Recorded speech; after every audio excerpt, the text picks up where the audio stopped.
There are definite disadvantages to being married to a career-oriented workaholic. Trust me, I'm living proof of that. I've been married to Marie for 5 years now.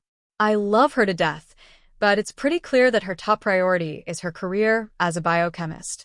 In fact, it's a good thing that we started dating back in college, as I'm sure she would turn down dating now, as it would cut into her work life. Luckily, not only did I start dating her before she started her career, but we also got married after graduation and before she started her job at Biodyne. Even that was no easy task. She was convinced that being married would be a deterrent to employers, fearful that she would take time off to have kids. Somehow I managed to convince her that employers would have that concern regardless of whether or not she was married, and that being married would at least alleviate their concerns of her trying to have a social life. Aside from the occasional late night or weekend at work, her career hadn't caused any major problems for our relationship, except one. The topic of having kids was the source of many a fight between us. After being married for 3 years, I was all set to have a kid. Although she too wanted to have kids, she kept wanting to put it off until she was where she wanted to be in her career. As luck would have it, about a year ago Marie became pregnant. We had been using birth control since she wasn't ready yet, but accidents happen. They say birth control is not 100% effective, and it looked like we were one of the few couples to beat the odds. I, of course, was ecstatic at the news. Marie had mixed emotions. On the one hand, she was happy to have a child on the way. On the other hand, she was fearful that it would have a negative effect on her job. It turns out that Marie's fears were somewhat justified.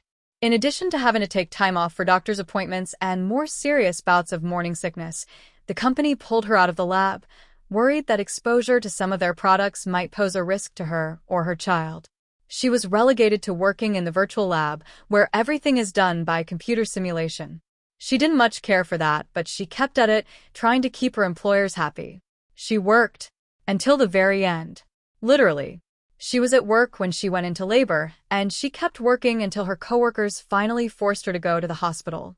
About 5 hours after she arrived, and about 4 after I arrived, she gave birth to our beautiful baby daughter Melissa, weighing in at 7 pounds and 3 ounces. Marie was anxious to get back to work and returned just 2 weeks after giving birth. I agreed to quit my job and play Mr. Mom to Melissa. It made perfect sense, really. Marie was definitely the breadwinner in the family, and my salary would be almost completely gobbled up by childcare costs. But there was still one last issue to address: feeding. More specifically, breastfeeding. We had originally tried to have Marie pump some milk and store it at home for me to give Melissa. However, Marie was not happy with that arrangement. She felt that pumping at work was too much of an inconvenience. She was still being kept out of the labs, and she felt the male scientists were leering at her and her enlarged breasts. There weren't many female scientists at Biodyne, let alone attractive lactating ones, so we were left to come up with an alternative. Well, switching over to formula seems like the obvious answer, I said to Marie. I don't want Melissa taking formula. She won't get any of the benefits of breast milk on formula, she replied. Benefits? The health benefits of breast milk are enormous. Breastfed babies have a superior immune system to formula-fed babies. Plus, they're less likely to have weight issues, dental problems, and there have been studies that even show breastfed babies are more intelligent, Marie said. Well, if you don't want to feed her formula and you don't want to keep pumping, then what's left? I asked. You could feed her, she said. I have been, but how does that help with the breast milk issue? I mean, you could feed her breast milk. Your breast milk, Brian, she said with a very serious look on her face. I don't know how to break this to you, honey, I replied, but I'm not lactating and I'm a guy. I know, but you can. You have the equipment necessary to feed Melissa. There have been several incidents throughout history where men have had to breastfeed their offspring. It's totally possible. It's just a matter of triggering your milk production, she said, still in a very serious tone.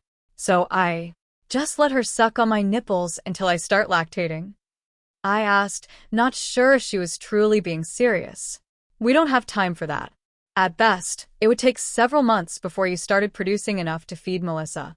Biodyne Animal Sciences division has this hormone compound that is given to cows to start and increase milk production. All the tests I've done have shown that it should work on humans, she answered. So, You want me to grow a pair of breasts to feed Melissa? You'd probably only develop a cups, and given your 6'5", 240-pound frame, they would barely be noticeable, she said. Clearly, she had given this a lot of thought. And afterwards they'll shrink back to normal size, just like what happens with women. What about sex? I asked. Won't those hormones interfere with that? Only for a couple days. The hormone compound is fast-acting. About 2 days after the injection, your body will start producing milk. At that point, the compound will be cleared out of your system, and you should be performing normally. You'll just need to keep up with feeding Melissa and pumping to keep your milk flowing. She made a pretty convincing case. I couldn't find any logical reason to say no. I have to admit, I did find the opportunity to bond with my baby in a way that only mothers can to be very appealing. How long would I have to feed her? I asked. At least until she's 2. 2. I interrupted. Yes. Surgeons have recommended breastfeeding until 2 years so the child gets the full benefits. Afterwards, we'll start to wean her as she switches over to solid foods. I wasn't thrilled about the 2 years, but the feeding and pumping seemed like a small inconvenience. I agreed to do it. So, when do we start? I asked. I'll grab the necessary items on Friday. You won't feel like doing anything as the drug takes its toll on your body. If we do it over the weekend, I'll be able to care for Melissa while you rest. Wait, what? It's nothing to worry about. The drug will burn a fair amount of calories, so you'll be very tired until it clears out. So I had 3 days before I would begin my journey to being a milkmaid, or whatever the male equivalent would be, milkman.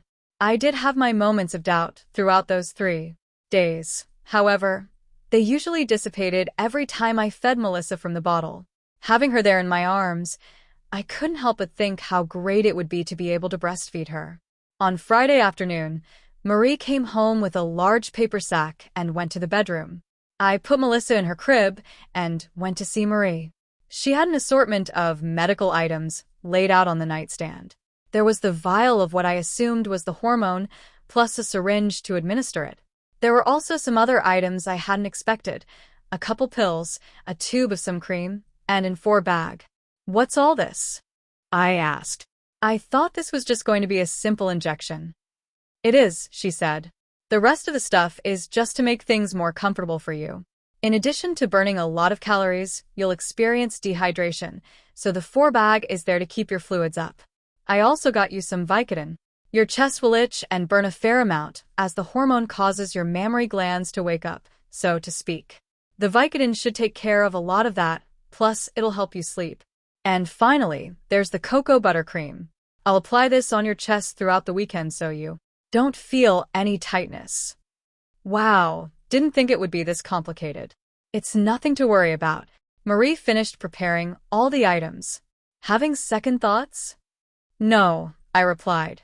I am a little nervous, though. Don't be. I've run plenty of computer simulations of this drug on humans. There's no risk whatsoever. Now I need to figure out how much to give you. I need to know how much you weigh. 240, I lied. I'm going to need a more accurate number. Let's go to the bathroom and weigh you, she instructed. So we walked into the master bath. I was about to step up on the scale when Marie stopped me. You're going to need to strip off all of your clothes, she told me. As I stripped, she made sure the scale was zeroed out correctly. Once she was done, I stepped up on the scale. I looked down at the scale, fearing what it would say. 253, Marie said in a somewhat disapproving tone. Looks like you've been putting on a little weight. Yeah, I haven't been lugging around all that heavy equipment since I quit my job. Guess the lack of activity is catching up to me, I said. Well, this will help with that. Breastfeeding burns 500 calories a day, so in addition to feeding our daughter, you'll lose that spare tire, she replied as she patted my belly. Go ahead and get ready for bed, and take a Vicodin. We went back into the master bedroom. I put on a pair of old athletic shorts that I wear to sleep and downed the Vicodin pill. She, meanwhile, was scribbling away on her notepad. Since she was taking a while with whatever it was she was writing, I went ahead and hopped into bed. It was only 7 p.m., but Vicodin has a habit of making me very sleepy very quickly. Marie finally finished whatever it was that she was writing down, and picked up the syringe and the vial. She was very meticulous in trying to get a very exact amount. Okay, Brian, I need you to roll over on your side. I have to inject it into your butt. She had a smile on her face as she said that. I rolled over onto my side. She pulled down my shorts and stuck the needle in. I winced a bit as the needle penetrated my skin. After she finished with the injection, she goosed me and giggled a bit. She then pulled my shorts back up. Thank you so much for doing this. I am so lucky to have a wonderful guy like you, she said. She then leaned forward and kissed me. It occurred to me that this was my last chance to have sex for a couple days, so I started to return the favor with a little heavy petting. When the inevitable happened, Melissa started to cry. Sorry, honey, it's time for me to feed Melissa. I'm going to go ahead and hook up your 4. She inserted the 4 needle in my arm, kissed me goodnight, and then went off to take care of our child. It didn't take long before I felt myself falling asleep. The next 48 hours were a blur to me. I know I was woken up every so often by Marie. She'd give me another Vicodin and help me to the bathroom so I could relieve myself. When I was awake, I was very fatigued and disoriented. It was hard to tell what was real and what was a dream. Eventually, I started to wake up on my own. My head was slowly clearing. I wasn't sure how long I had been out. As the fog in my head lifted, I became aware of some soreness in my chest. It didn't take me long to figure out that clearly this was a sign that the hormones had worked and that I was now producing milk. As I opened my eyes and adjusted to the light, I placed my hand on my chest to help ease the soreness, only to get a hell of a shock. I ended up grabbing more than a handful of breast. I quickly came fully awake, yet because of what I was feeling in my hand, I felt more disoriented than ever. I looked down at my chest and saw my hand grabbing my large right breast and my uncovered left breast. What the? I screamed out. I could hear Marie racing up the stairs. She burst into the room. Honey, I can explain. I was in shock over the fact that I now had 2 female breasts, so I couldn't really respond to her. There was an error in my calculations, she told me. I was supposed to base the amount of the hormone based on your weight in kilograms, not pounds. So I ended up giving you a dosage intended for someone who weighs about 560 pounds. As a result, all that extra hormone in your body caused your mammary glands to become overstimulated and grow much bigger than anticipated. I have breasts, was all I could manage to say. Yes, dear. I'm so sorry. I didn't mean for this to happen. I didn't even look at her. My eyes were still fixed upon my new breasts. Honey, say something, she pleaded. I was at a loss for words. A couple days ago, I was just a normal guy who stayed home to take care of his daughter. Now I'm some sort of freak with large breasts. If it's any consolation, the hormone did work. Your breasts started lactating about 6 hours ago. You can now breastfeed Melissa, she said, breaking the silence. I sat up in bed and quickly became aware of the extra weight I now carried. I was surprised by how perky they were. The skin was still pretty tight, thus preventing any sagging of my breasts. I tried to comprehend what my life would be like now that I had breasts. Will they go away? I asked softly. Marie didn't respond. I finally took my eyes off my chest and looked at her. She was wiping away the tears from her eyes. She felt horrible for what had happened. Marie. She wiped away one more tear before answering. They'll decrease in size a bit, but the growth is just too great for them to shrink back to the way they were before. The only way to get rid of them is to have them surgically removed. I wasn't very keen on the idea of having part of me surgically removed, but then I also wasn't very keen on being a guy with breasts. So, what do we do now? I asked.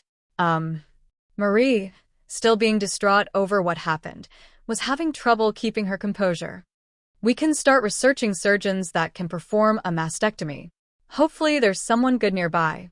I don't want to leave you with a deformed chest. I found that last statement somewhat ironic given my current chest, but in the meantime, Brian, since I have to get back to work and you'll be home probably more so now, we can still go with our original idea and have you feed Melissa. What? I exclaimed. I couldn't believe it. She gives me women's boobs and still wants me to breastfeed. Well, they're functional, and you're going to be lactating for a while anyways, so may as well put it to good use. It was about this time that Melissa started to cry. I'm surprised she didn't wake up when I screamed upon discovering my breasts. Let me go get Melissa, Marie said. Give it a try for me. For Melissa. I reluctantly nodded in agreement. Marie left the room, leaving me to contemplate my breasts. It was still so surreal. Me with breasts. They felt totally alien to my body. I wanted to go back to my normal flat chest, but I guess for a little while I would have to live with these handfuls. Marie re-entered the room carrying Melissa. She handed her over to me. She gave me several pointers about how to hold and position her. It took a little while, but eventually Melissa latched on. Initially, the feeling was a little painful. She sucked away, tugging at my nipple. And then it happened. My milk let down. A wave of calm euphoria and peace washed over me. I looked down at Melissa, saw her suckling at my breast and looking up at me. Everything felt so right.